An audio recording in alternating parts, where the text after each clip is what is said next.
ಕರ್ನಾಟಕದಲ್ಲಿ ಇನ್ನೇನು ಮುಂಗಾರು ಪ್ರವೇಶ ಆಗುವ ಲಕ್ಷಣಗಳು ಗೋಚರಿಸುತ್ತಿವೆ.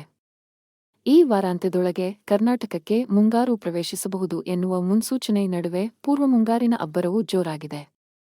ರಾಜಧಾನಿ ಬೆಂಗಳೂರು ಸಹಿತ ಹಳೆ ಮೈಸೂರು ಭಾಗದಲ್ಲಿ ಶನಿವಾರ ವರುಣನ ಅಬ್ಬರ ಬಿರುಸಾಗಿತ್ತು.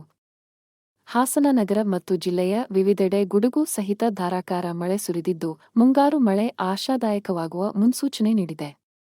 ಮುಂದಿನ 2-3 ದಿನಗಳಲ್ಲಿ ನೈಋತ್ಯ ಮಾನ್ಸೂನ್ ಪೂರ್ಣ ಪ್ರಮಾಣದಲ್ಲಿ ಕರ್ನಾಟಕವನ್ನು ಪ್ರವೇಶಿಸುವ ಅನುಕೂಲಕರ ಪರಿಸ್ಥಿತಿಗಳು ನಿರ್ಮಾಣಗೊಂಡಿವೆ ಎಂದು ಹವಾಮಾನ ಇಲಾಖೆ ಮುನ್ಸೂಚನೆ ನೀಡಿದೆ.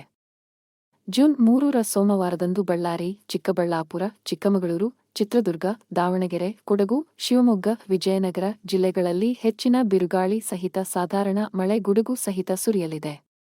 ರಾಯಚೂರು, ಕೊಪ್ಪಳ, ಗದಗ, ಹಾವೇರಿ, ಬೆಂಗಳೂರು ಗ್ರಾಮಾಂತರ, ಬೆಂಗಳೂರು ನಗರ, ಚಾಮರಾಜನಗರ, ಹಾಸನ, ಕೋಲಾರ, ಮಂಡ್ಯ, ಮೈಸೂರು, ರಾಮನಗರ ಜಿಲ್ಲೆಗಳ ಒಂದೆರಡು ಕಡೆಗಳಲ್ಲಿ ಭಾರೀ ಮಳೆಯಾಗಲಿದೆ.